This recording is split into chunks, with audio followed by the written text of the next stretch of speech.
Assalamualaikum warahmatullahi wabarakatuh. Baik, perkenalkan di sini saya Eka Ananda dengan NIM 40 yang akan mempresentasikan proposal dengan judul keperawatan pasien DM tipe 2 dengan ketidakstabilan kadar glukosa darah yang mendapatkan rebusan bubuk kayu manis di Puskesmas Kebonsari. Untuk outline-nya terdapat 3 bab. Bab yang pertama ada pendahuluan yang berisikan latar belakang, rumusan masalah, tujuan penelitian, dan manfaat penelitian. Untuk bab yang kedua ada tinjauan teori yang berisikan konsep penyakit diabetes mellitus, konsep ketidakstabilan kadar glukosa darah, intervensi pemberian rebusan bubuk kayu manis. Dan yang bab ketiga ada metodologi penelitian yang berisikan lokasi dan waktu penelitian, partisipasi penelitian, desain penelitian, prosedur penelitian, pengumpulan data penelitian, alat atau instrumen penelitian, metode analisis, dan etik penelitian. Bab pertama, ada pendahuluan. Masalah diabetes mellitus merupakan penyakit yang menjadi penyebab ketiga tertinggi pada angka kematian di Indonesia. Untuk skalanya, yaitu menurut International Diabetes Federation atau IDF, menyatakan 537 juta orang telah mengidap penyakit diabetes mellitus di dunia. Dan pada rentang 20 sampai dengan 70 tahun. Untuk itu, selanjutnya Jawa Timur juga merupakan urutan kelima daerah dengan penderita diabetes terbanyak. Selanjutnya, menurut sumber internal dari Puskesmas Kebonsari, pada laporan bulanan standar pelayanan minimal pencegahan dan pengendalian penyakit tidak menular P2PTM pada bulan November tahun 2024 telah tercatat 585 pasien diabetes mellitus yang telah ditangani oleh Puskesmas Kebonsari. Kronologinya yaitu pada diabetes tipe 1, autoimun menghancurkan sel beta pankreas, lalu produksi insulin akan terhenti. Glukosa darah yang tinggi tidak dapat diserap sepenuhnya oleh ginjal, sehingga glukosa tersebut muncul dalam urin yang menjadikan kencing manis. Nah, pada resistensi insulin, pankreas meningkatkan produksi insulin. Jika sekresi insulin tidak mencukupi, maka kadar glukosa akan semakin meningkat sepanjang waktu dan akan beralih menjadi diabetes mellitus tipe 2. Untuk itu, solusi yang dibutuhkan adalah intervensi utama yang diberikan menurut Siki, yaitu memanajemen hiperglikemia dengan mengajarkan pengelolaan diabetes menggunakan rebusan bubuk kayu manis.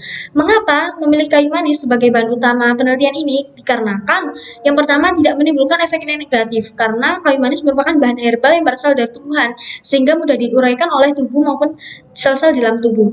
Yang kedua, dapat meningkatkan sensitivitas insulin, dan yang terakhir menurunkan kadar glukosa darah mendekati nilai yang normal.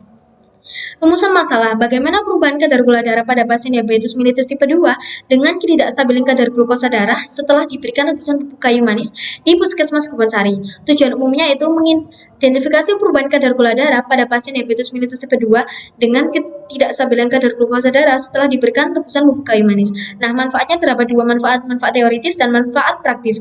Pada manfaat teoritis yaitu meningkatkan pengetahuan dan pengembangan keperawatan terutama pada bidang keperawatan komplementer. Selanjutnya sebagai informasi serta bahan evidence-based.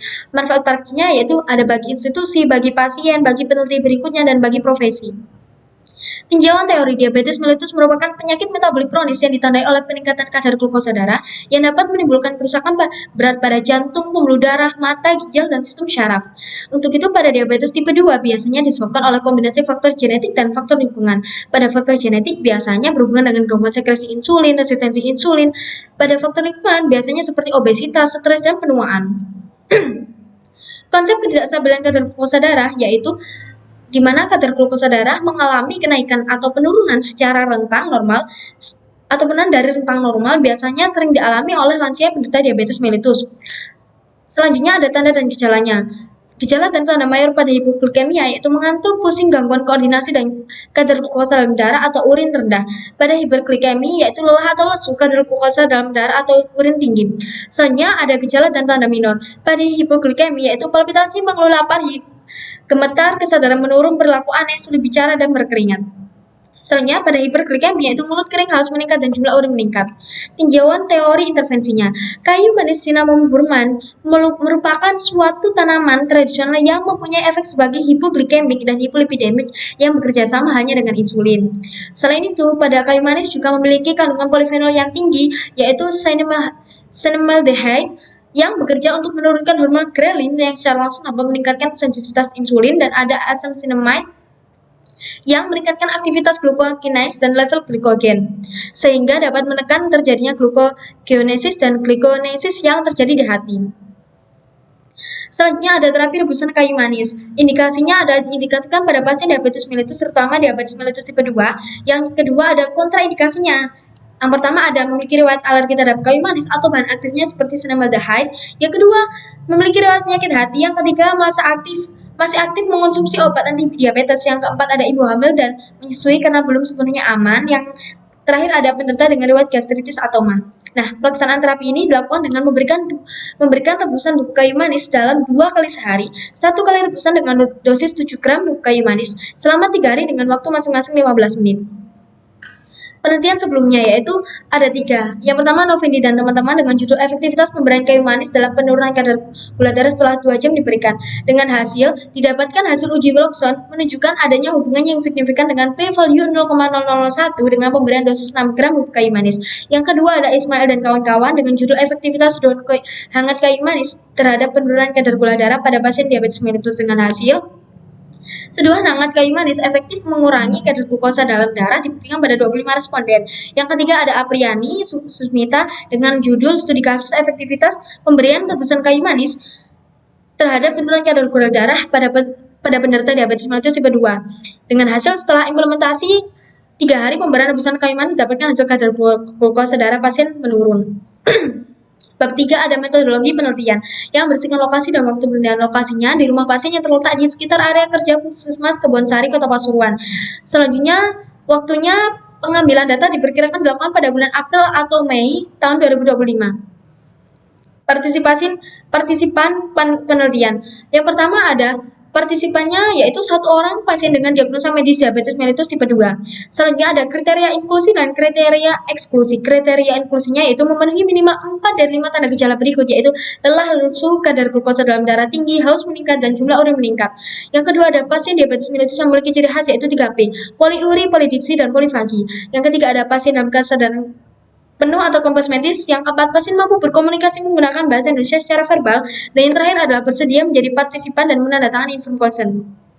Selanjutnya ada pasien dengan kriteria eksklusi yaitu pasien yang memiliki riwayat alergi terhadap kayu manis atau bahan aktif lainnya seperti cinnamaldehyde. Yang kedua, pasien dengan ibu hamil dan menyusui. Yang ketiga, pasien memiliki riwayat penyakit hati, pasien yang tidak sadar, pasien dengan gangguan verbal, gangguan pendengaran, serta gangguan penglihatan. Desain penelitiannya yaitu menggunakan studi kasus eksplanatori, pengumpulan datanya dengan wawancara, observasi, dan dokumentasi. Untuk prosedur penelitian sudah tercantum dan tertera di dalam bagan tersebut. Alat atau instrumen penelitian yaitu berupa alat cek gula darah merek Sinohart, SafeIQ dari Sinokar, dan lembar observasi, yaitu 2 lembar observasi. Ada lembar observasi SDKI dan SLKI.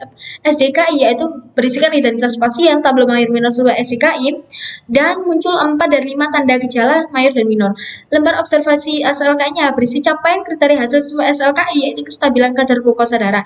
Metode analisanya itu yang pertama mendeskripsikan kondisi pasien secara faktual, yang kedua mendeskripsikan implementasi yang dilakukan, yang ketiga mendeskripsikan masalah-masalah atau respon pasien, dan yang keempat adalah mendeskripsikan hasil dari implementasi yang telah dilakukan.